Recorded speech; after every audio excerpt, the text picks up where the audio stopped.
right, so with that, I'm going to go ahead and shift into introducing Mickey Rowe. I will tell you right off the top that we are going to have time for questions and answers at the end, so if you do have questions, keep those in the back of your head and we'll get to them towards the end of the program. So let me tell you a little bit about Mickey and who he is and what brings him here today. Mickey is not only a public speaker, obviously, but he's also an actor, director, and founder and artistic director of the National Disability Theater. He was the epicenter of significant publicity when he became the first autistic actor to play Christopher Boone, the lead role in the Tony Award-winning play, The Curious Incident of the Dog in the Nighttime. Anybody heard of that book or that play? Okay. So as you might know, one of the central characters, the main character in there, is a boy with autism. And so Mickey was the first person to actually be a person with autism and represent that character on stage on Broadway, which is pretty significant and obviously got him a lot of media attention from places including the New York Times, PBS, Teen Vogue, Playbill, NPR, CNN, Huffington Post, and Salon. He's keynoted for organizations including the Lincoln Center for the Performing Arts in New York, the Kennedy Center in Washington, the Yale School of Drama, the Gershwin Theater on Broadway, and the DAC of the South Korean government. And those are just the highlights, of course. We can't read the full CV because it's too lengthy. So growing up as a child with autism, Mickey basically found his way to socialize and make friends and connect with people through the theater. And that's kind of what got him involved in the theater in the first place. And I mentioned at the top, he's a director of National Disability Theater, where he works in partnership with Tony Award-winning companies to reimagine disability and universal design as key storytelling design elements, showcasing that people can be successful, not just in spite of their challenges, but also because of them. At National Disability Theater, all the productions feature only professional artists, artisans, and designers with disabilities. So Mickey is all about two things, I'd say, based on that bio. One, representation. You know, if you see people with disabilities playing the roles of people with disabilities, it sends the message that, you know, if you can see it, you can be it. And that's an important message I think we all believe in here. Yeah, you can clap for that. And also just promoting the talents and abilities of people with disabilities in all aspects of the performing arts and the theater, which is something, you know, clearly he deeply believes in, and I'm sure he'll be talking to us about today. The one other thing I want to mention about him is he does have a forthcoming book. It'll be out in March of 2022, and the title of that book is Fearlessly Different. So once that's available, I encourage you all to go to your bookstore and check it out. So with that, I'm going to go ahead and welcome Mickey to the stage. Come on up, Mickey. Thank you so much. That was such a kind introduction.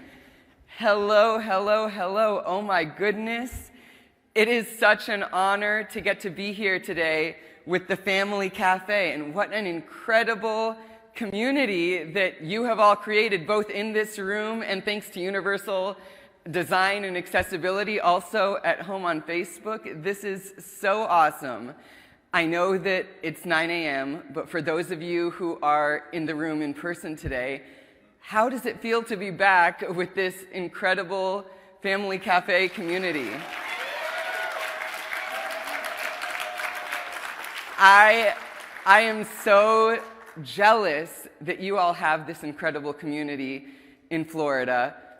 We don't have a community like this in Seattle, Washington, where I'm from, that I know of, and the fact that you all have this community and this group of people is so incredible and mind-blowing to me, and I'm so happy for you all, and at the same time a little bit jealous too. So my name is Mickey Rowe. My pronouns are he, him.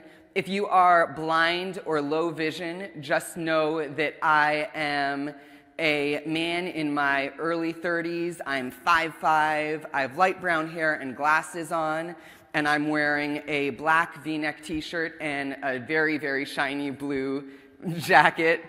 And I was so fortunate to get to be the first autistic actor to play Christopher Boone, the autistic character, in the Tony Award-winning play The Curious Incident of the Dog in the Nighttime, to get to be one of the very first autistic actors to play any autistic character ever in a professional setting, both sadly and surprisingly enough, to get to win the Christopher Reeve Award at the Media Access Awards. I was the founding artistic director of National Disability Theater, and I was also so lucky to get the honor of playing Wolfgang Amadeus Mozart, who was also autistic, people think, in the Tony Award-winning play Amadeus. Thank you guys. Oh, you guys are too kind of an audience. So I'm going to do a really short speech, hopefully, we'll see, followed by some question and answers. And if you or your family have any questions that you want to ask at the end, I have some prizes for you to thank you for asking your questions, sweatshirts, and some of my favorite sensory stim toys. But if asking questions verbally isn't how you communicate best, I also have my business cards here, and with my wife Helen, maybe we'll have them at that table afterwards. So if asking questions verbally doesn't work the best for you, that is so fine. Please just email me your questions or ask them on Facebook to me, and I would be so honored and thrilled to answer your questions that way as well. Also for you at home as well. So you may ask yourself, what is an autistic person doing working at language-based theater companies? I often used to ask myself that question, but I believe that in theater, my weakness is one of my strengths. If you see me walking down the street, I almost always have headphones on. I usually always wear a V-neck t-shirt, a blue V-neck so that nothing touches my neck. I was late to speak, but I invented my own incredibly detailed sign language to communicate. Not a codified American Sign Language, but my own invention to try to communicate with my family. I had speech therapy all through elementary school, occupational therapy through middle school, and then I was in special ed for part of the day all through high school. I was non-vocal in my earliest years, and I think it is such a damaging misconception that non-vocal autistic people simply don't speak because they are not smart enough to speak, right? We live in an inherently ableist society sometimes, unfortunately, that uses the word dumb sometimes interchangeably with the word stupid. But when you take a moment to think critically about what society tells us, you realize that just as blind means cannot see and deaf means cannot hear, dumb actually means cannot speak. And so I'm here to tell you that even though I couldn't speak, I was certainly not stupid, and I still understood everything that everyone else was saying to me. And this is the case for many non-vocal autistic people. The medical term for this is called aphasia, and simply put, it means that you understand what's being said to you, and you know what you want to say, but are unable to say it. Somewhere between your brain and your mouth, the train just goes off the rails. It's not that mysterious, and it's not even limited to autistic people. If anyone, autistic or not, even sustains concussion, they may actually show signs of aphasia. But if you put a communication application in front of someone, an accommodation, even a keyboard in front of a non-vocal autistic person, chances are that they might sometimes communicate more eloquent or perceptive thoughts than you even. I think it's funny how sometimes the less we speak and the more we listen and observe, often the more we have to productively contribute. I know that in our country, right, we don't think that Stephen Hawking is stupid just because he can only speak using the assistance of an assistive device, right? Our country gets this so well. And so I'm so glad that now people are starting to extend that same courtesy and understanding to non-vocal autistic people. There are so many things, my dear friends, that I hope you take away from today, but one is that you stop, people, I hope that just our whole country stops saying dumb when what they actually mean is stupid. So out of this determination, I invented my own incredibly detailed sign language to communicate. And again, this was not real codified ASL. This was just my own sign language that I was using to try to get past with my family. And obviously, it wasn't ideal, but it at least allowed me to scrape by with my family, who, despite any despair over my inability to talk, were really familiar with my signs. I remember one day I signed asking my grandma for an ice cream cone, and then as soon as she gave it to me, I promptly shared it with her by squishing it into her face. And so this, for a person on the autism spectrum, stories like this are a common thread throughout my life. Reaching out for a moment of connection, trying so hard to reach out for a moment of love and friendship, but just not quite pulling it off the way that I'd hoped. So my made-up sign language was a desperate reach to connect with the world, and yet I still remained cut off from communication with anyone outside of my immediate family. Being on the autism spectrum and growing up through high school, I had no friends. I spent my lunch breaks and recesses just pacing the hallway, not knowing who to talk to, how to talk to them, or how to make a friend. I was completely alone in my own head, but my grandmother had a subscription to Seattle Children's Theater, a professional theater for young audiences in Seattle. And when I was sitting in the dark theater there, when I was sitting in the dark watching a show, that is when I got to feel silently heard. That is when I got to feel seen, and really sitting in that audience, being treated by the actors on stage just the same as they were treating any other audience members, was really the one time in my life I started feeling really understood. So although I had an IEP all through school and spent much of my days in special ed and speech therapy and occupational therapy, my parents decided not to tell me that I was autistic. They decided not to tell me I was on the autism spectrum because they were scared. They didn't have a community like this one here that you all have with the Family Cafe to tell them that they didn't have to be scared, that disability comes with both weaknesses and strengths. Disability gain, to borrow a term from the deaf community. They didn't have the knowledge, they didn't know that knowledge about yourself is actually power, and that there is a place for you in this audience. So I'm also legally blind. Autism is sometimes linked with vision problems, which means that I can't perform very well in cold readings, how actors are usually auditioned or interviewed for roles. I know JJ, where's JJ? JJ over here is auditioning for Curious Incident of the Dog in the Nighttime right now, and so I'm sure he's doing plenty of cold reads, and so JJ knows what I'm talking about here. But when you can only read large print text like I can only read 18-point font text. All my textbooks in school were enlarged to twice as big, and so I only do large print text in audiobooks for the most part. But this makes doing cold readings at theater really difficult when they just pass you a script and say, hey, can you read this?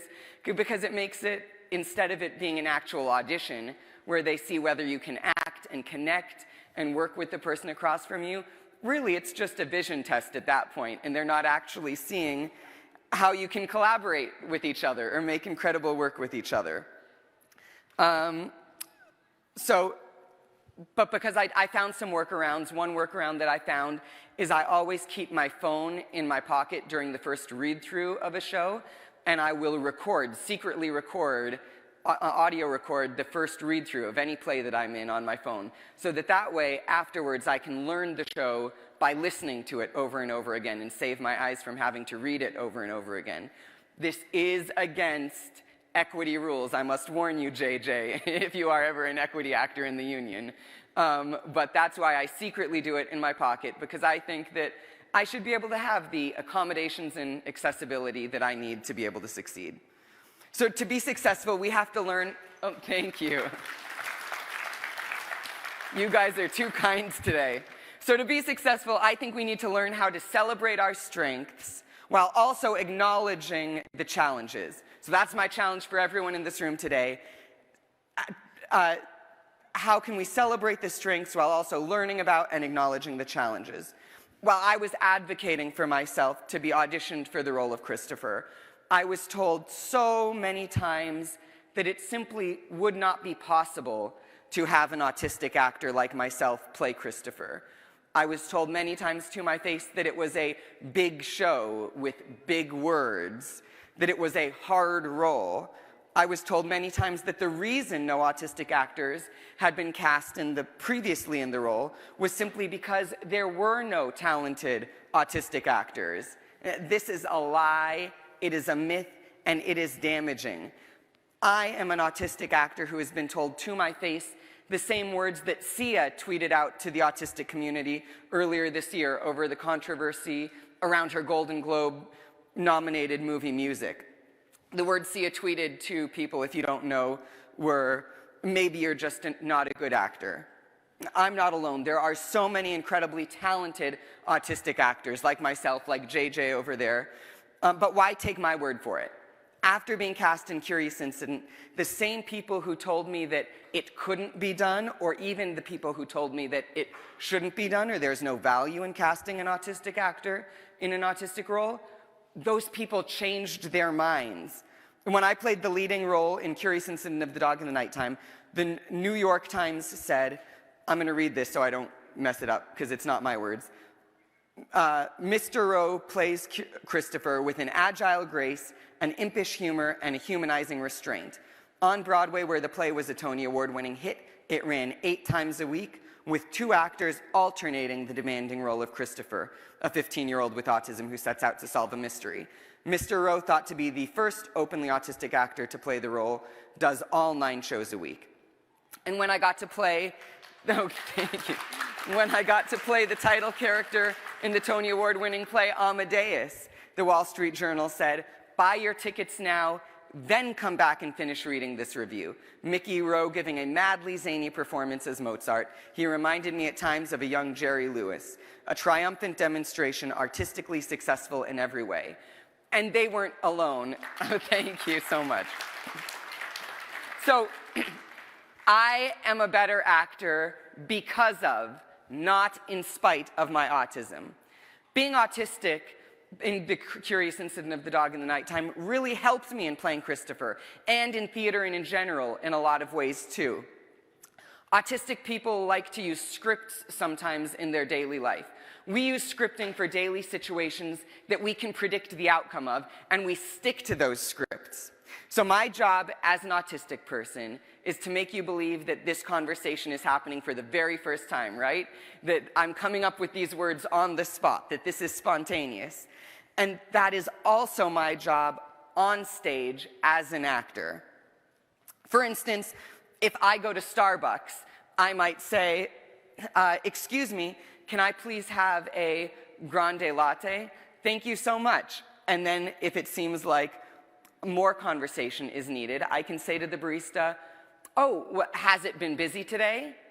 Then regardless of what the barista says, if the barista says, oh yes, it's been busy, or no, it's been slow, I can then say, oh yeah, do you like it better when it's busy or when it's slow? Always stick to the script. It makes things infinitely easier in social interactions. Or playing Edmund in King Lear. Wherefore should I stand in a plague of customs and permit the curiosity of nations to deprive me? When my dimensions are as well compact, my mind as generous, and my shape as true, it's really no different. They're lines I've learned that I say often, but I'm making you believe that they're mine, specific to this moment. Christopher does a lot of stimming in the show. This is the hand flapping or rocking movements sometimes associated with autism. And director Risa Brainin and I worked together to take the stims that I naturally did and modify those natural stims so that they could read more easily in a large theater, or even work to put a button on the end of a comedic line, or to help give or take focus during the show. In college, my teachers told me basically exclusively that I just needed to work for the entire 4 years of college to get rid of all of that tension in my hands. to get rid of all the tension in my hands, or else I would not be castable at all. So I worked for 4 years basically doing nothing else in theater school except trying to get rid of my stimming and get rid of the tension in my hands. In Curious Incident, I got to forget all about that and let all of the tension come back in a really easy, comfortable, natural way. I got to be myself. Thank you. Now, there may seem like so many reasons why I should never be an actor, but acting is a dichotomy, a tension between what is safe and what's dangerous, what's unknown and what's known, what's mundane and what's exciting. I put my dichotomies to work for me. It's about doing the work and being in control so that the audience trusts you to lead them, and then being vulnerable and letting the audience see your soul. The skill, study, and training help create the trust. The challenges make the vulnerability. You need both of them. As an autistic person, I have felt vulnerable my entire life. So to be vulnerable on stage is no biggie. With autism comes a new way of thinking, a fresh eye, a fresh mind, literally a completely different wiring of the brain. I mean, who wouldn't want to hire that into their organization? And you know what? Off script for a minute. Disability in general. People with disabilities are some of the best creative problem solvers in the world because we have to be. People with disabilities have to be creative problem solvers every single day to navigate a world that wasn't built for us. So again, who wouldn't want to have the best creative problem solvers in the world hired in their organization? I know what it's like to be really good at something and still overlooked simply because of stigma and bias. Being in front of an audience of 500 or 5,000 people is really easy for me. The roles are incredibly clear, logical, and laid out. I'm on stage, you're sitting in the audience watching me, or at home watching me. Thank you, Universal Design. I'm playing a character, and that is what you want, expect, and are paying for. The conversations on stage are scripted and much better written than the ones in my real life. On the street is where conversations are scary, because those roles aren't as clear. Sure, there are a lot of things working against me at any given point. For example, 85% of college graduates on the autism spectrum are unemployed. I'm going to repeat that again. 85% of college graduates on the autism spectrum are unemployed. Now, I know that all of you in this room know that this is not because we are less capable, but largely because of social stigma and expectations others have before ever even working with us. But thank you also, Family Cafe, for all of the resources and training and networking that you provide to help combat this unemployment statistic. And thank you to everyone in this room who has supported the Family Cafe. Thank you so much to everyone in this room who has supported the Family Cafe, because you too are helping to fight this awful unemployment statistic by helping Family Cafe with their networking and training and everything that they do. It is so awesome that now, really and truly, thanks to accommodations that have been made more accessible by communities like the Family Cafe, theaters are talking about how to allow us to be audience members through things like sensory-friendly performances, cart services, captions, translators, and audio descriptions. But that is not enough. With 1 in every 68 Americans being autistic, 1 in every 68, if you are doing a play that in any way involves autism, you better be casting an autistic actor or hiring an autistic writer or director, because disability is still so often not thought about when we talk about diversity, and that needs to change. We don't just want to be audience members, we want to be employed. We want to be active parts. Thank you. We want to be active parts of the conversation about autism and disability. We want to help shape the stories about us from the inside, just like any other minority group would want to have a hand in telling the public stories that shape public understanding about their group. We saw this loud and clear in response to Sia's movie this year. It is so great to allow autistic people to be audience members in a way that they can experience shows, but we are professionals too. Mostly unemployed professionals, but professionals nonetheless. Anyone here who's met JJ knows that already. For reference, of the dismally few disabled roles that we see on the television or in movies, 95% of those disabled characters are currently played by non-disabled actors, according to the Ruderman Family Foundation and Ford Foundations. So young people with disabilities in this country need to see positive role models who will tell them that if you are different, if you access the world differently, if you need special accommodations, then the world needs you. Excluding people with disabilities from stories that are entirely about disability, unfortunately, doesn't help to accomplish this goal. The point of storytelling is to connect us with people who we otherwise wouldn't come in contact with, to bring us life experiences that we don't already have. That is why diversity in the arts matters. Inclusion in the arts matters because it leads directly to inclusion in life.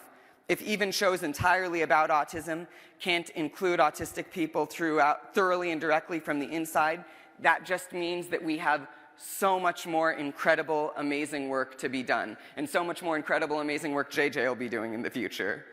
As the first actor on the autism spectrum to play Christopher, and one of the first autistic actors to get to play any autistic character ever, I got to show all the business leaders in the audience that they can hire us, that they can hire people with developmental disabilities, that we can get the job done, and that they have no reason to discriminate against people with disabilities. Thank you. There are so many characters with autism, and yet before Curious Incident, none of them were being played by autistic actors or actresses. There are so many stories about autism, and yet not one of them include autistic creatives. We here today are changing that. Everyone in this room is changing that. We are making huge strides in autism acceptance and disability culture and awareness, and that is because of every single one of you in this room. In fact, after the Family Cafe announced that they were having me speak, big announcement, the National Theatre of Great Britain announced that after 10 years of doing Curious Incident, after 10 years of me advocating, they are finally now, this year, they've just made a commitment that they are going to cast an autistic actor in the role of Christopher Boone 10 years later. Because of both state-led because of both state-led COVID triage initiatives and new conversations around vaccination, we have seen a real clear distinction this year between the social model of disability and the medical model of disability. The medical model of disability stating that there is something wrong with the disabled person. For example, something wrong with the disabled person that needs to be fixed or eliminated or made whole. And then, in contrast, the social model of disability, right? Where the social model of disability says that, let me find my place, I apologize.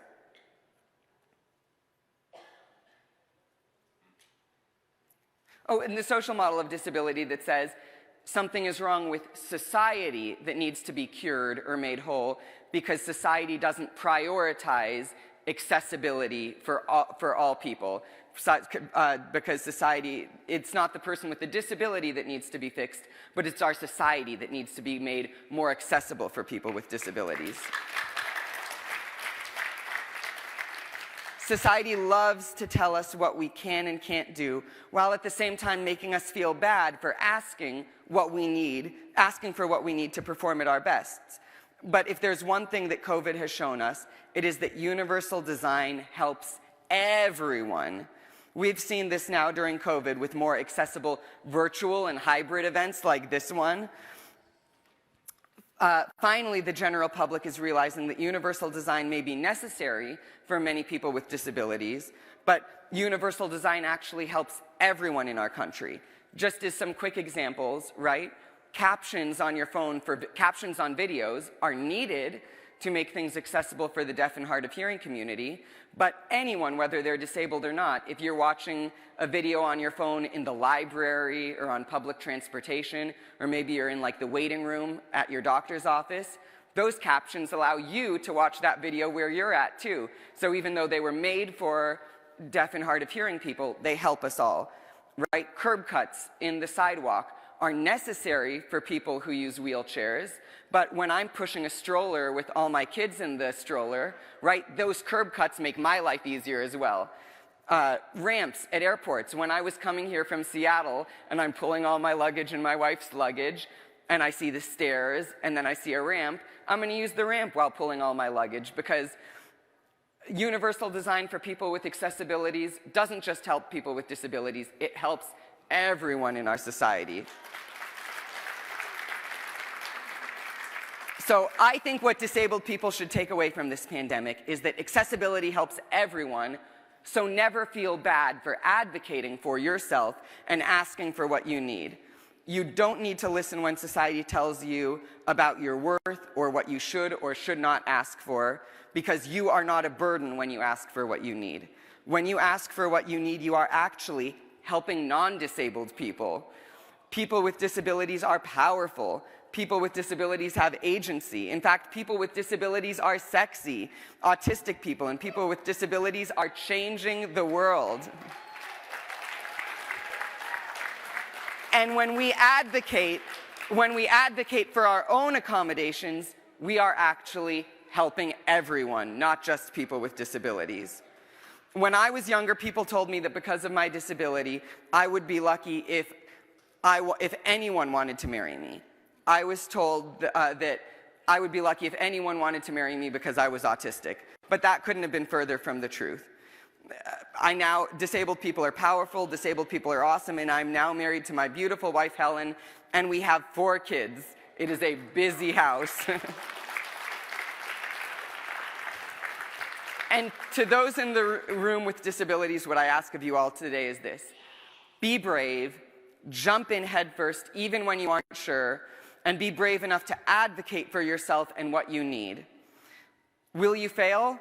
Of course, sometimes. But will it be worth it? Yes. If I hadn't been brave and advocated for what I needed, I would have never gotten to be on stage in The Curious Incident of the Dog in the Nighttime. So please be brave, ask for what you need, and trust that sometimes, if you leap, the net will appear. Go be incredible, and more than anything, be you. Thank you so much for everything each and every one of you are doing. Oh, thank you. And thank you so much to the incredible Family Cafe for everything that you are doing. Thank you. All right, thank you, Mickey. As promised, we're going to take some questions now, if that's cool with you. Yes, I would love to. So first, I need to find my... This here. Yeah, that's cool. Do that. Where are my assistants here? My lovely assistants. And to motivate people to ask questions, I brought some cool sweatshirts and my favorite STEM toys. So if you ask a question, you'll get something maybe. Questions and prizes. That's awesome. Okay, so where are we going first? Right here in the front. First of all, I want to say thank you very much from the bottom of my heart. I'm a single dad of an autistic 24-year-old, and you're an inspiration for our family. My question is for my boy here. You're talking about employability and everything like that. He had a job. He lost it during COVID, and he's been trying to find another one. What words of encouragement would you give this little guy who keeps on having the doors shut in his face? He's such a hard worker and got such a big heart. Yeah. But people just keep on turning him down. What advice would you give this little guy? Gosh, you know what? First off, know that it is not that when people keep turning you down or firing you and not giving jobs, know that, because of that statistic, right? 85% of us are unemployed. 85% of college graduates on the autism spectrum are unemployed. So know that it has nothing to do at all with you personally or your work or who you are as a person. Truly has nothing to do with you. And just has everything to do with preconceived notions that these employers have, that they are just unwilling to learn more about, unwilling to learn and unwilling to be proved wrong so far. So I would say that first off, but also know that there are awesome people there who are excited and willing to learn what autistic people can do. So keep trying and hold out till you find, you don't want to work for any of those people who don't want to know about disability and how awesome you are anyway, right? Those are not the people you want to be making money for and supporting. So hold out for the awesome people who know how amazing you are and know what you're worth. And if no one hires you, that's fine too. Maybe find someone else in this room here who has a different disability, who also is having problems getting employed, and figure out what skills do you have, what skills do they have. Maybe your skills, maybe you're really good at this thing and they're really good at that thing, and you have skills that can complement each other, and then start your own business. Start your own business with another disabled person and do something that you are passionate about and good at. Thank you so much for your question. Here, I'll toss it.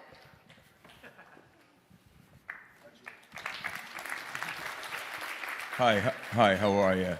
I just wanted to say that I think your speech today was absolutely dazzling. It was absolutely great. It represents so many people to persevere and to make possibilities happen. My wife and I are creating an mobile ice cream parlor to employ people with disabilities, especially autism and Down syndrome. And what you just said really makes a difference. You can go out there and believe it. But I'd like to ask you a specific question. The fact that you have a disability or autism, when you act, do the people you interact with, or fellow actors or actresses, know you have a disability, or at least do they lose confidence or not, specifically if you interact with them or not? That is such a good question. And what I would say is, I think everyone in this room who has disabilities finds that in some situations their disability impacts their life a lot more, and then there are other situations where maybe their disability doesn't impact their life as much. So I would say when I am on stage, my disability does not affect me very much during the moments that I am actually on stage. But when I'm in rehearsal with people who are not autistic, especially, like I said, because autistic people like to know what their role is and who they're... When I was a kid, I always pretended to be a pirate because I knew how pirates act in different situations, but because I'd seen it in movies and on TV shows. But how does a Mickey interact with people? What is a Mickey supposed to do when saying hi to someone, right? I have no idea. Never seen a Mickey on a TV show before, right? So, losing track of it. Say the question one more. Oh, so what I would say is that I don't think my autism affects my acting that much when I'm on stage, but in rehearsal it definitely does.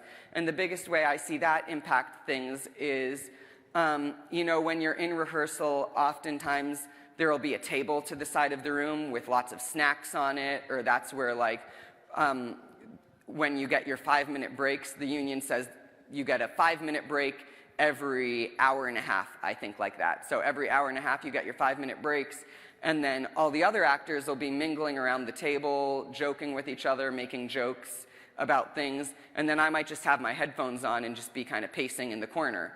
And so a misconception that other actors have all the time is they think that if I'm not mingling with them or talking to them or making jokes with them, it's because I don't want to be friends with them or don't like them. And so then that leads to them making fun of me a lot and being really cruel to me, when really that couldn't be further from the truth. I would love to be friends with them as much as, if not more than anyone else in the room, but I just don't know how to make that happen, right? So being on stage is super easy because the roles are really clear. You guys ask the questions, and I'm supposed to sound smart and funny. But if I meet someone if we were passing each other maybe on the street outside of the hotel or something, and I see you, right, and I recognize you, I might be like, oh shoot, there's the person who I recognize from Family Cafe. am I supposed to say hi? Do I not say hi? Am I being annoying or a burden if I say hi? Or if I do say hi, what am I supposed to say? Or do I talk for 10 minutes or 30 minutes or 5 minutes? And too much to try to figure out, so I'll just like cross the street, walk on the other side of the street so I don't have to deal with that situation. So being on stage is super easy and helpful for me because the roles and rules are so clear, but being off stage is when my other actors and directors don't like it as much, if that makes sense. Here. I don't think I can go in front of the speakers or else my mic will pop, but I'll... Yes, my friend. Hi, Mickey. First of all, you are such a breath of fresh air and the best way for me to wake up this morning. So thank you. I'm so glad. You're amazing. You know, with the pushback, and I'm sure that you've had a lot going through this as an actor with a disability and with autism. What has pushed you through? Like, what has made you like fight against it and truly advocate for yourself? Because I'm sure that hasn't been easy. What's been the thing that's pushed you through all of this? Yeah, I think the biggest thing is that I didn't have another choice. What is your name, my friend? Cayman. Cayman. As my friend Cayman would know too, right? Like, sometimes we just don't have a choice. I have a family. For a long time, I was a single dad with full custody of my 2 children, one of whom is autistic.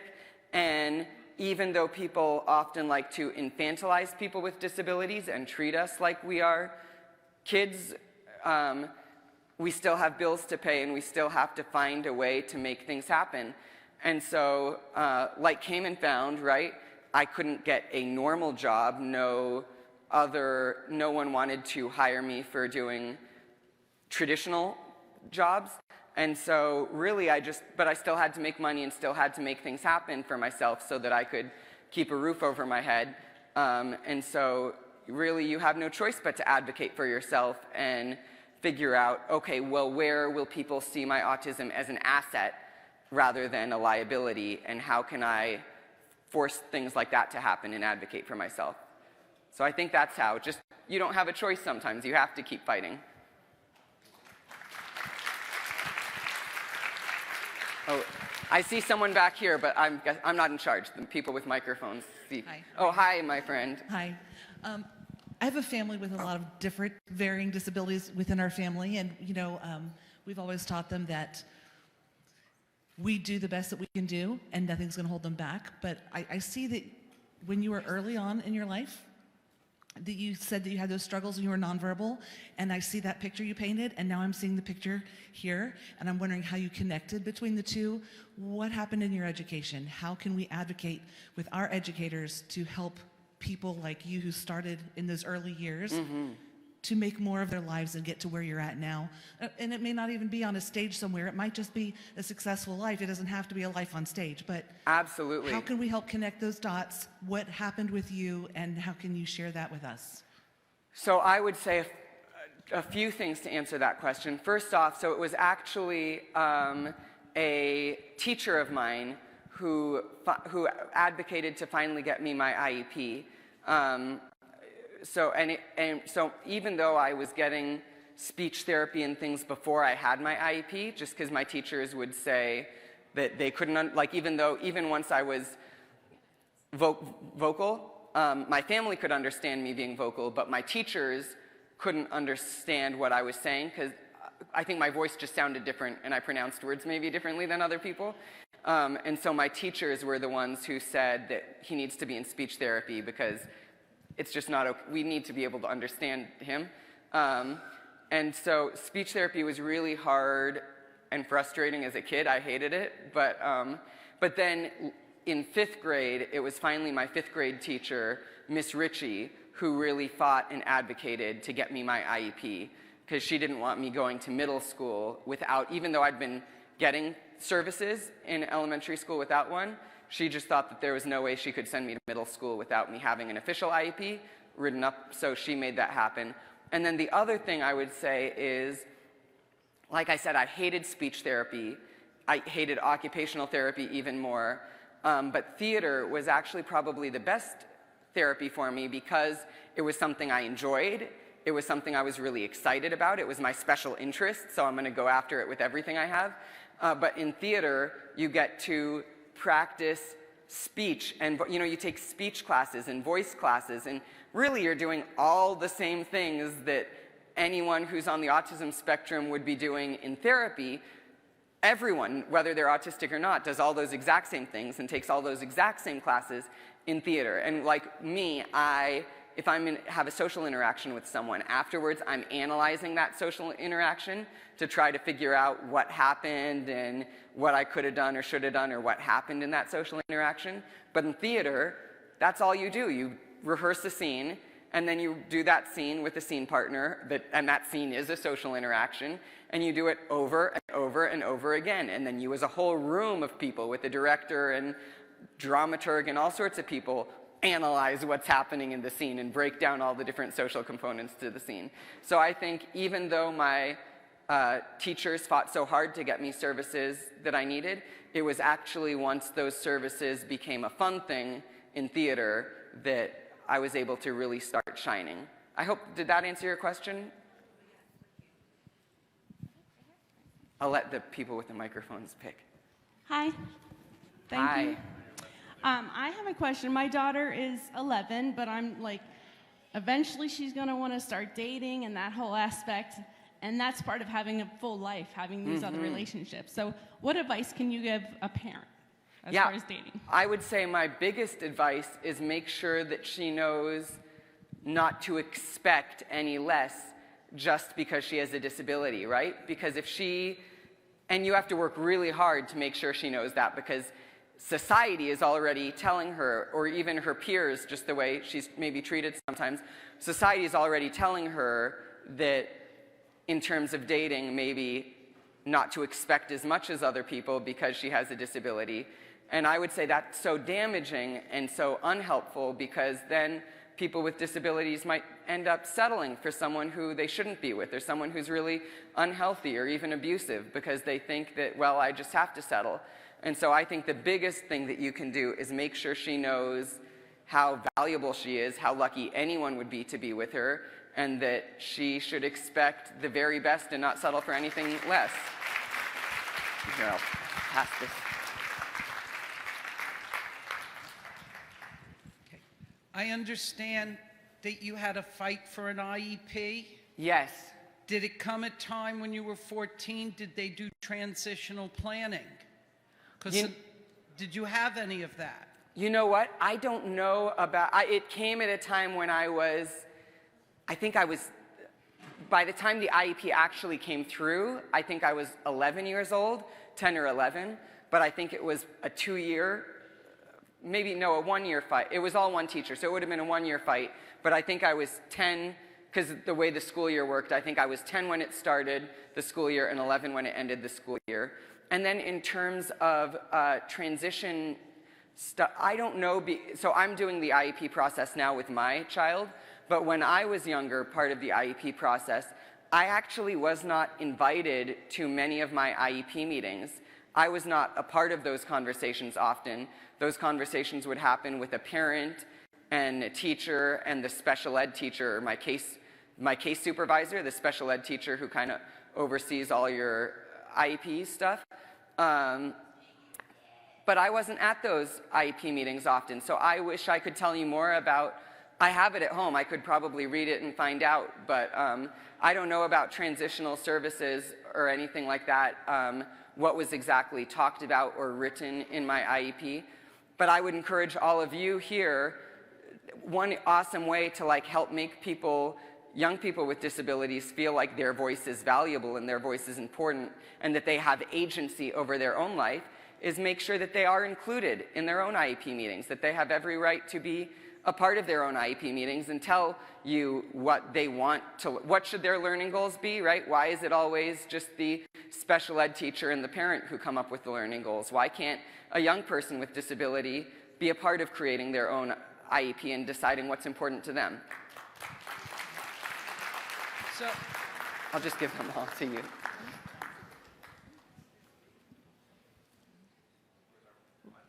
Hi, Mickey. Over here. Hi, my friend. Yeah. I am a musician, and I also happen to be autistic. And a lot of times when I perform, I've received feedback about having a flat affect and just that I'm not visually expressive enough. So I'm curious if you've ever received feedback like that as an actor, and if so, how you dealt with it. Yeah, that's such a good question. So I think the feedback that I get the most is when I'm doing a scene with two people, or when I was doing a scene with two people in school, I would often get feedback that it didn't seem like I was listening to my scene partner. And I think maybe that just had to do with the way I was making eye contact, or the maybe flat, I don't know. But for some reason people thought, even though I was listening to my scene partner, I always got feedback in school that I wasn't listening to my scene partner. But the really nice thing is, again, the two roles that, you know, after I graduated from high school, I never got cast in any speaking roles whatsoever. Never got cast in a speaking role until Curious and Amadeus. So the really nice thing with both of those shows is because Christopher is autistic, and if you've ever read the play Amadeus, Amadeus is probably autistic as well, and also definitely at least has a lack of executive function and social awareness. In both of those shows, I didn't have to worry about that feedback from people. I just got to be myself, and that was exactly what the character was also. I got to find the overlap between what parts of myself and what parts of this character are similar and can relate to each other, so that I could bring as much of my true self and honest self to the character as possible, which is what every actor anywhere is supposed to be doing anyway.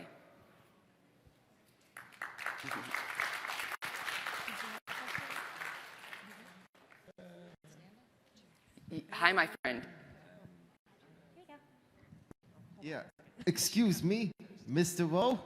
Yes. My name is Nathaniel Castellanos, and I myself happen to have become diagnosed with autism spectrum disorder. Yeah. Yeah, I've been meaning to ask you. You know, I've heard about how you yourself have managed to become an actor, even with autism.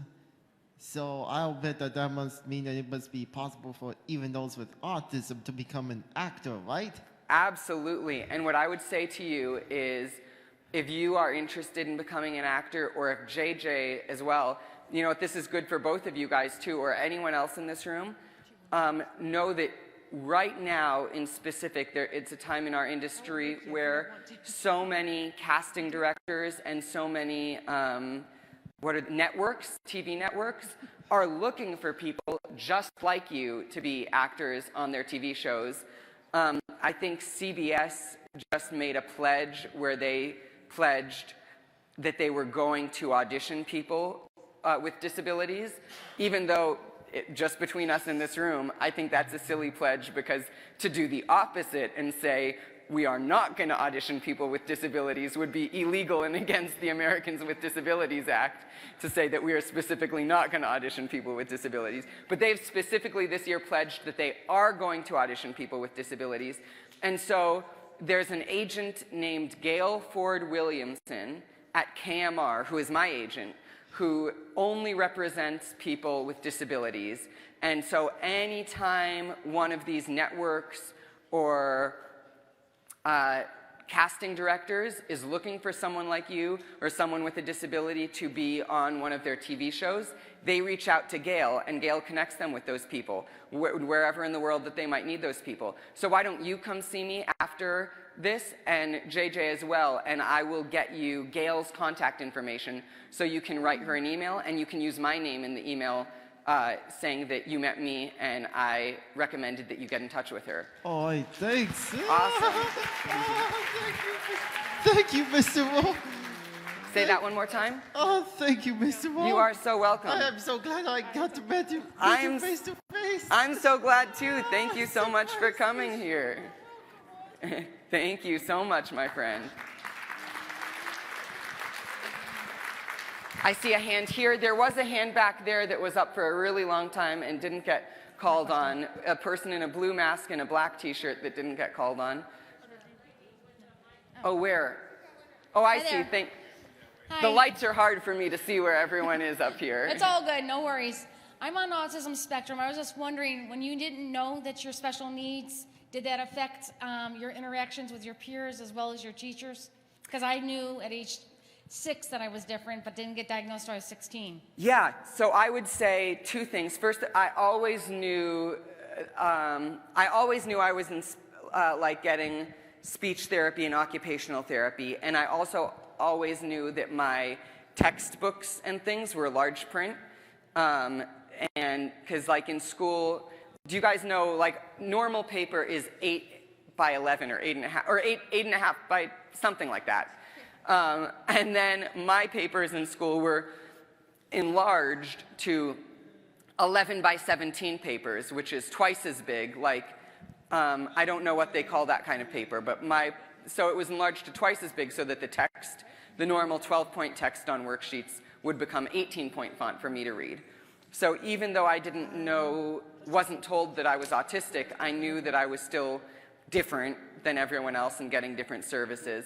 But the biggest thing that I would say is even though I was not explicitly told that I was autistic for quite a while, I still knew that I was different than everyone else in ways besides just my eyesight. And I still knew that I was treated differently than everyone else, and that I was able to interact with people differently than everyone else. And I knew that just other people seemed to have this magical ability to like be socially smart and aware that I didn't have, if that makes sense. And I knew that I didn't have that before I knew that I was autistic. Yeah, so I think that kind of answers your question a little bit. And then the other thing I would say is one of the things about autism sometimes is it is a developmental delay.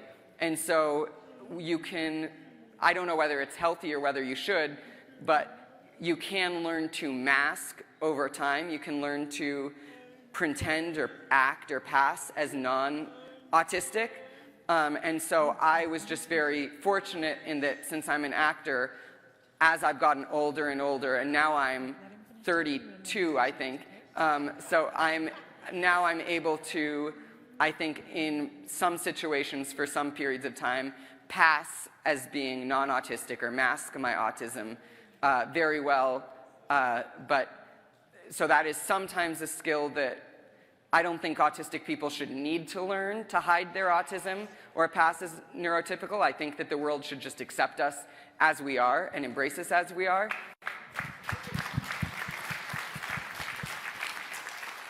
But it's a skill that I learned that definitely gets me privilege and helps me in some situations now that I'm 32 as an adult and able to sometimes pass as non-autistic.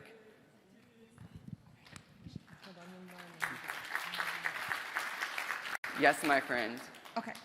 Thank you so much for sharing your story. It is an inspiration. So my question to you is, you said you were a single parent with 2 children. Yes. What was it like being a single parent, not only being autistic yourself, but having a child who is autistic and dating? Because for me, as a parent, single mom with a child that suffers from cerebral palsy, it's very scary to invite people into my world. Yes. Yes, yes, yes, yes, yes to all of that. So, first off, because of my eyesight, I don't have a driver's license. I can't drive a car, which makes it really hard to be a parent with 2 toddlers and get your kids everywhere that they need to go. It just adds a whole nother level of frustration to the mix. And then, so there was when I first became a single parent, there was a point when I was I was in a room, a very small room with a bunk bed, 2 twin bunk beds, and I'm sleeping on the top bunk, and my 2 kids are sleeping on the bottom bunk of the bunk bed, and that was our situation for about a year. And so my wife Helen and I, Helen, you should come up here, or stand up if you want to. So my wife Helen and I knew each other already just as friends and people on the internet, and Helen is also an actor, so we both were working in the same industry and knew of each other. But I will say, so there was one point, to echo your feeling of, oh no, this is not, what am I going to do? How am I going to invite people into my space? There was one time when Helen kept asking to come over to my house, and I was saying, she would also ask if me and my kids could go on play dates with her and her kids, and every time I think I would message back saying, yes, I would so love to go on a play date with your kids. And then she would say, great, when would you like to get together? And I would just run the other direction, right? Or there were times when you would say, hey, I really want to come over to your house, and I would just be like, nope, not happening for quite a while. Here, I will let you add. Well, you can also just talk here. That would be weird. No.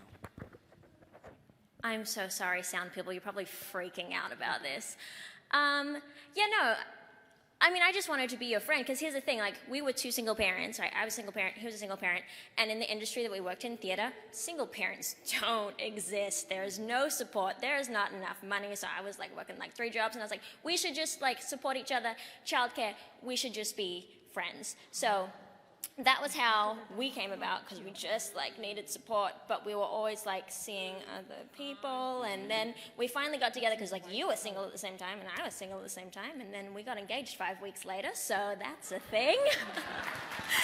And I remember one specific story I'll tell really quickly, is I think the first time that we actually got together to have a play date together, I was single, and Helen knew I was single, but I didn't know that Helen was single at the time. And so one of the very first things that I'd said to Helen that, oh yeah, so right now I'm working with La Jolla Playhouse, so 1 week a month I fly down to La Jolla Playhouse to consult there and help them because of National Disability Theater. And I think Helen said, oh, I have an ex-boyfriend who lives in San Diego. And immediately her 8-year-old, who was probably 7 then, or 9-year-old who was 7 then, pipes up being like, you don't have an ex-boyfriend, Mom. And she was like, shh, shh, shh, shh, go away. And so, but yeah, so it is so hard and so frustrating. But also when you find your people, and you just know, and you will find that supportive community out there eventually. Was that okay to say? I guess so. Said. Whatever, or say, it doesn't, either one. Oh, I'm sorry, I don't have a mic, so I keep forgetting. Oh, hi, my friend, thank you. I'm Father Studios. He's an actor at Florida Studios Theater. Very awesome. In Sarasota. And he wants to know, where you live. He wants to know where you live and what it's like to live there. So I live in Seattle, Washington. And what is it like to live in Seattle, Washington? It is not as nice and sunny as it is here in Florida. So you can see I'm a little bit sunburned already because I was enjoying your Florida sun so much yesterday, and I was enjoying that wonderful pool that you all have at this hotel. But in Seattle, Washington, most of the year it is very gray. It doesn't rain that much in Seattle like people say it does. It's just cloudy. So I think when it rains in Florida here, it probably really rains hard. And in Seattle, when it rains, it is so light, it almost just feels like it's misting. You can't even really, there's not big, giant raindrops often. It's just like a gentle mist everywhere. But it's definitely dark and cloudy. I like to call it kind of a unicloud, because there are so many clouds in the sky that they have just all become one gray ceiling over the whole place. But then there are about 3 months of the year where it is 80 degrees and the most beautiful place on the earth. And there's Puget Sound, there's water. We have a small sailboat that we just were able to we're trying to fix, it didn't have windows or anything, so we're trying to fix it all up and make it nice, but there's water, there's mountains for skiing, so 3 months out of the year, it is the most beautiful place in the world to live, and then for the rest of the year, it is fine and just very gray and mellow. Hi, my friends. So one question I have. Oh. Hello, I'm over here. Hi, thank you. So one thing that I have is a YouTube channel. I have Tourette syndrome, and one thing I use to help control my tics is a YouTube channel, my speaking and focusing on something. And I was wondering if you had one, and I encourage others to do advocate for their disability. So. You know what? I have a YouTube channel that just has like scenes from me and plays and things, but I don't have a YouTube channel like you do, or like Shane and Hannah, who were here yesterday, have. I should have a YouTube channel, but that's just not something I know very much. You know far more about YouTube and how to vlog and do that than I do. So I should definitely connect with you and learn how to advocate through YouTube, and maybe we can do that together and work together. Certainly, and I encourage others to do it for themselves and their benefit. Absolutely. Thank you so much for that. Oh, hi, I see you in the back there. I have a question. How are things in Seattle, Washington with the pandemic? How are things there we live in Seattle, Washington right now? Yeah, that's such a good question. So Seattle, Washington is this correct, the most vaccinated city in the United States right now. So that is super cool. I believe 75%. Oh, sorry, 78%. So 78% of adults, obviously not people under 18 quite yet, but 78% of adults are vaccinated. And so that's what it's like. People are still wearing masks in Seattle, even though 78% of us are vaccinated. Most people still wear masks, so if you walk around outside downtown Seattle, everyone has masks on. And that's what it is like in Seattle, Washington. That's such a great question. I will say it's a lot easier to wear a mask in Seattle, Washington, because we don't have the humid heat that you all have in Florida. Hello there, how are you? Hello. You're a godsend. We love you.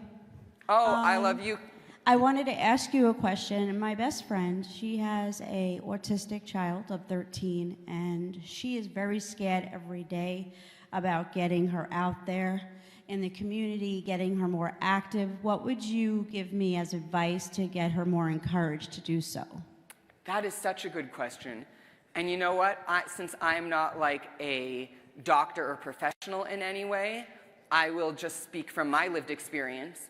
But one thing that I've found, because I've done a lot of sensory-friendly performances at big theaters that usually are for traditional audiences or non-disabled audiences, and then they'll have one day where they do a sensory-friendly performance that lots of autistic people come, and then I get to talk to them afterwards. And one of the biggest things I hear is a lot of people who come to the sensory-friendly performances had never brought their autistic child to the theater or to do anything really before because they were scared and didn't think their autistic child would be welcome or didn't think that it would be appropriate.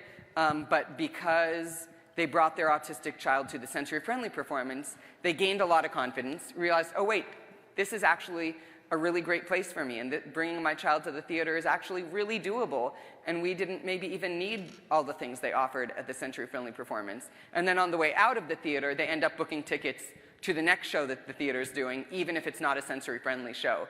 So I would say, if you can just get them out to try something, even though they're scared, then they might find that, oh, you know what, this was really great, and it wasn't as scary or awful or difficult as we thought, and then maybe they'll do it more. But also, it's their choice, and if they do feel more comfortable just staying at home, that's also totally fine too. Thank you so very much. Okay, one last question. Hello, my friend. Hello, my friend. I'm Bob Streeter from Tallahassee, Florida. Just want to say you have a tremendous tan. You're My very comment. gracious. You're very gracious in calling it a tan, and not. I wish I could tan, but I go from white to pink real quick, and there isn't anything in between. It's all good. Welcome to Florida. I don't have a question, but my comment is I want to salute you for your courageous conversation. When you talk about Michael J. Fox being on the forefront with his challenge that he has in his life, and what you are doing from day to day, encouraging, inspiring, and motivating individuals with a tremendous ability to really talk to the world and say, I am here, I am talented, and listen to my voice. So I salute you. Oh, thank you so much. And the same goes to you, my friend, and also everyone else in this room. Thank you so much. If you didn't get to ask a question, you can go to www.mickeyrowe.com if you are at home, and my email address is there. You can email me a question, and if you are in this room, probably my wife and I can head down to that table maybe, and if you didn't get a chance to ask a question, we would love to answer now. We also have business cards if you're more comfortable just taking home, thinking a while, and then writing later with a question. And my book, Fearlessly Different, comes out in March 2022.